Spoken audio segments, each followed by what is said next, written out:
For most of the creepypasta narrators, they are, in fact, online personas to which they all have an interesting backstory. But for the most part, they're just characters. Just like any good actor, they separate their professional lives from their personal lives. I think that may be one of the separating factors to myself from the rest. Despite the age factor, my online persona is, in fact, me. I am quite vulgar and crass. I am naturally angry and grumpy. But just like all the other narrators, I too have my own point of origin. In an episode that would spawn a serial killer or psychopath in many, this tale explains a lot about why I am the way I am. Be warned, this is not a very humorous recollection. It was 7th grade, if I recall. I was smack in the middle of science class on a Wednesday. For those of you who do not know, I was raised Catholic and endured 6 long years of parochial grade school. We moved from Ohio to Wisconsin in the early 80s, and since my father was raised Catholic, my brother and I should be as well. He told me some of the horror stories of the nuns that presided over him in his grade school days. The old school ruler over the knuckles, holding a dictionary at arm's length outstretched. I even remember him telling me about the time he received a bloody nose from one of the sisters. But even though he recanted more of the negative than the positive, my brother and I were still enrolled into a mid-sized Catholic grade school in the middle of the small Milwaukee County suburb that we lived in. Now, as it was, I was not a popular kid in grade school, not even close to the middle. I believe I was closer to the bottom of the barrel when it came to popularity and number of friends. And the bullies were just as tough as they are now, but they didn't hide behind a computer screen, as the internet wouldn't be around for another decade. No, these brutes resorted to physical forms of bullying. Royal flushes, wedgies, punching, kicking, tripping, name-calling, anything to get a rise out of you. But I always took solace in the fact that there was always someone who had my back. I mean, I went to a Catholic grade school, and I was firmly taught that Jesus loves me no matter what, and that he was always on my side. So I would take the abuse and just swallow it down and trudge on through the day. When we moved to Wisconsin, I just started 2nd grade. So from 2nd to 3rd, to 4th, to 5th, 6th, and up to 7th, I had taken a lot of verbal and physical abuse. Most from the kids, but some of the abuse was from the teachers.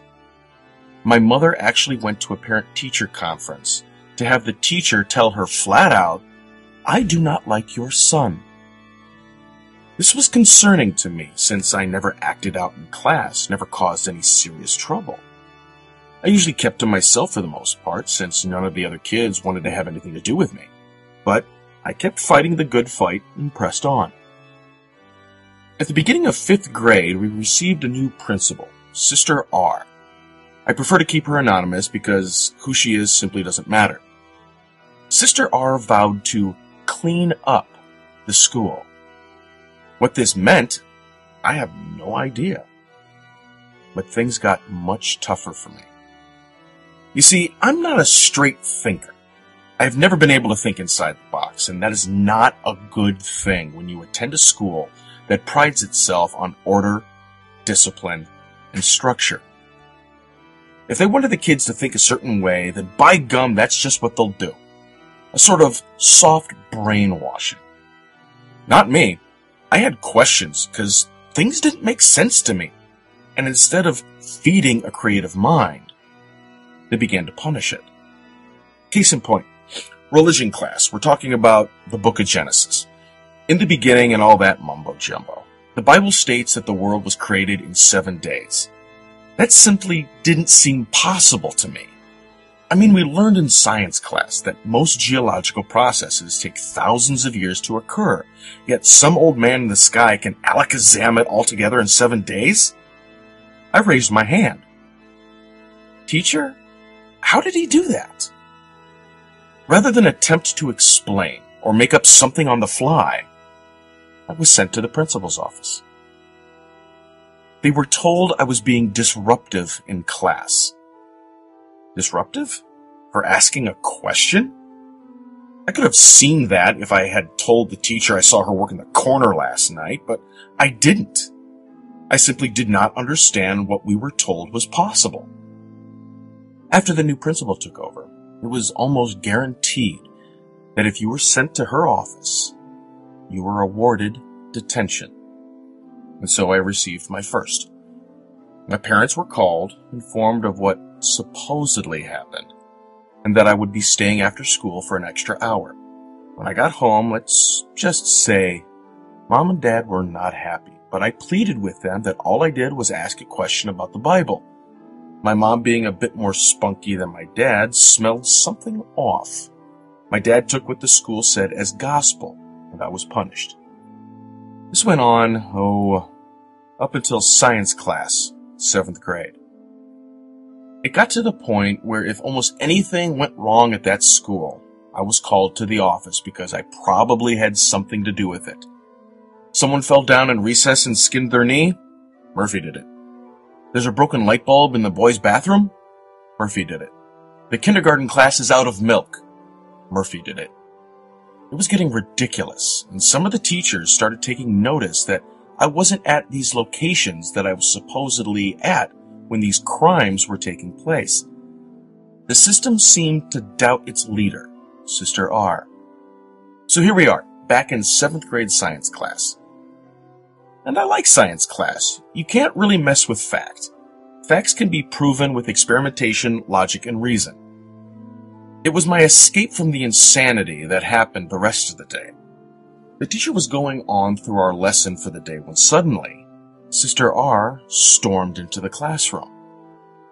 The children froze. Sister R requested that I come out into the hallway. Wonder what it was this time? One of the 10 Commandments stolen? I went out into the hallway, spun back around, and prepared to be read another riot act, only to have the door closed behind me, and Sister R stayed inside the classroom and addressed the rest of the class. Now, the walls were not too thick, but thick enough where I could only hear mumbles and murmurs. Nothing coherent. This is odd. I sat on the floor opposite from the door and waited for her to come out. 5 minutes passed before she opened up the door and told me that I could return to the classroom. I looked at her funny, but shrugged it off and walked inside back towards my desk. Before I could sit, Sister R addressed me. No, Murphy, I'm going to need you to stand in front of the class. Now I was worried. What was going on? I spun around on my heels and went to the front of the class. I want you to stand in front and face everyone here. I turned back around and gazed at a sea of pale, solemn faces. I even turned to look at the teacher, and she couldn't even look me in the eye. I started looking at specific kids, and they all averted their eyes when my gaze met theirs. Something was definitely wrong. Murphy, you are standing in front of your class today because no one likes you. You are a constant disruption to the class. You have no friends, and we will no longer tolerate your actions. I couldn't believe what I was hearing. My worst fear ever had actually come true. No one liked me. I had no friends. I was completely alone. The perseverance that I had put myself through, the taunting, the teasing, the bullying that I had pressed and endured through, was for nothing. I hadn't proved a thing here that no matter what, I would survive. A nun of all people, a nun, whom I thought to be kind and forgiving, just like Jesus and God, was casting me aside and instilling in me fear, hatred, and isolation. I was broken. If you continue your insolent and immature behavior, I will have no choice but to expel you. Now, what is your choice? Did she actually expect me to speak? You just broke a child's heart. While you're at it, Santa Claus and the Easter Bunny don't exist. I was beside myself. I was in shock. I mustered up enough strength and whimpered, "But could I have a few moments to think about it?" Take all the time you want, but you will change your attitude. I slowly shuffled out of the room and turned the corner into the hallway. I knew of a shortcut to the attached church and made a beeline for that stairwell that went up several flights before it emptied out into the church. There I sat and cried. I cried until I couldn't cry anymore. I believe I used up my surplus of tears that God bestows upon a single man. And when I was out, I cried some more. Everything that I had been taught about how people are good and kind was completely destroyed.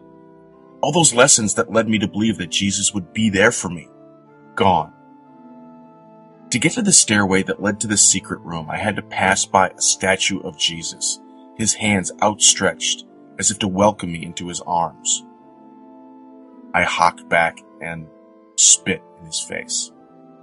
How could he, this all-loving God, he who loves us all unconditionally, allow one of his messengers to destroy a child like this? I went over and over in my mind, what could possess a woman of God to do something like this? I could reach no answer until one of my fellow students finally ascended the staircase and found me. "Murphy, you've been here this whole time?" "So, not like you care." "Murph, I'm sorry. Someone should have spoken up, but we were all scared. We didn't want to get in trouble. What she said was wrong, just wrong. And I can't speak for anyone else, but I'm your friend." I thought I was out of tears. They just rolled down my face. I didn't even know it until I felt the warm liquid hit my shirt. "A lot of us have been looking for you, but I just left." "Murph, you've been gone for 5 hours. It's almost time to go home." I was awestruck. I had actually been sulking in the bell tower for that long. But still, I wasn't ready. "I think I'm going to stay up here a while longer." "Okay, I'll see if I can stall them a bit longer." He retreated back down the stairs and slowly closed the door behind him. I figured I'd better start pulling myself together. The posse would be here at any moment. I heard the door at the base of the stairwell open back up and footsteps slowly ascend the stairs. I hurriedly rubbed my eyes and wiped my nose. When I opened my eyes back up, Sister R stood at the top of the stairs, fuming. "Where have you been, you little brat? We've had the entire school combing the grounds for you for several hours. You are in so much trouble I cannot even begin to comprehend how I'm going to handle the situation." Wait a minute. She's the one that started this. She's the one that thought it a good idea to slaughter a child's ego in front of his class, and she honestly expected that I wouldn't react to it severely? I was the inconvenience? I was the problem? I was at fault? At that moment, something inside me snapped. My neck twitched and cracked it off to the side, slowly straightening my head. This bitch was crazy. She was absolutely out of her goddamn mind crazy. Her ideals of cleaning up the school had nothing to do with organization and efficiency. It was all about weeding out the undesirables, and now she was gunning for me. She fabricated this whole bullshit to make me want to leave the system on my own. I don't fucking think so. She grabbed me by the wrists and attempted to pull me back down to my classroom. I yanked my arm back, almost causing her to lose her balance and fall down the several flights of stairs, to which I would have loved to see at that point, but she regained her balance. She glared at me with such an intolerable hatred that her skin began to pucker and her joints tightened and cracked. Get your fucking hands off me. In that moment, all of her ire and rage melted and transformed into sheer shock and dismay. I, Murphy, swore for the very first time towards a nun. And not just any swear. I came out guns blazing. She came to this fight with a spork. I was packing a cannon. I dared not break eye contact and stared her back down the staircase. Each step she took backwards, I took a step forwards until I was on the rail. Then I leaned over so I could continue to stare her down. As soon as she was completely out of view, I heard her run the rest of the way down. I like to think that she peed a little too. I took stock of what had just happened. I told a nun to take her fucking hands off of me. I was probably going to get expelled. I didn't care. I now gave her a reason to expel me, a real reason. And if anyone asked, kids at school, my parents, I would tell them proudly what I did. The adrenaline finally left my body and I collapsed on the floor. I stayed there for another half an hour before I finally took a deep breath and headed back down myself. My class was now in English, last period of the day. I calmly knocked on the door, and the teacher, Mrs. K, whom I found out since then, always liked me and was only a hard ass so that I would push myself to do better, held me for about a week.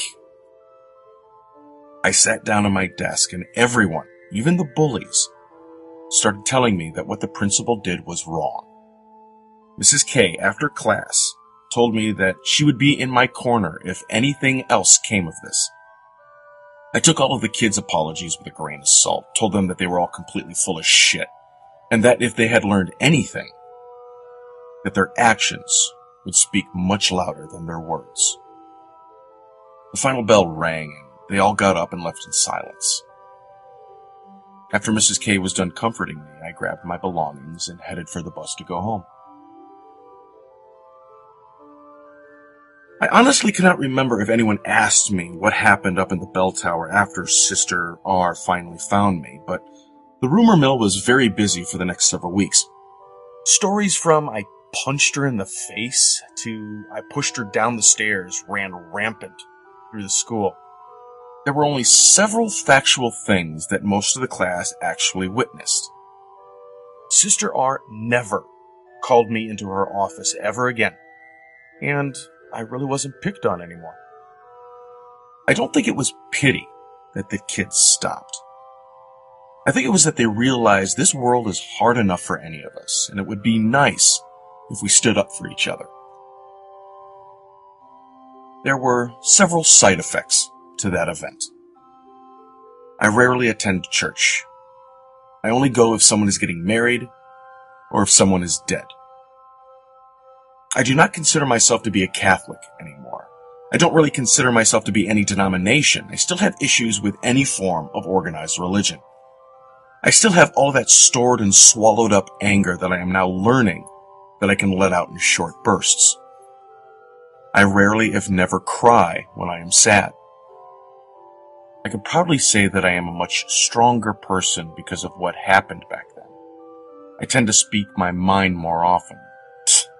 Some would actually say too much. And I never fly off the handle at the drop of a hat. Yeah, I do get angry, I'm not doubting that. But it's never full blast out of the gate. It's always a crescendo, so there is time for me to think clearly before I start yelling. This also goes hand in hand with my stance on bullying. I hate bullies. Can't stand them. They are spineless, cowardly, and rarely, if ever, follow through on any threat they make. It's strange how an event that happened so long ago can shape who you are. It's not the fact that it happened. It's what you take from it that molds you into the adult you are today.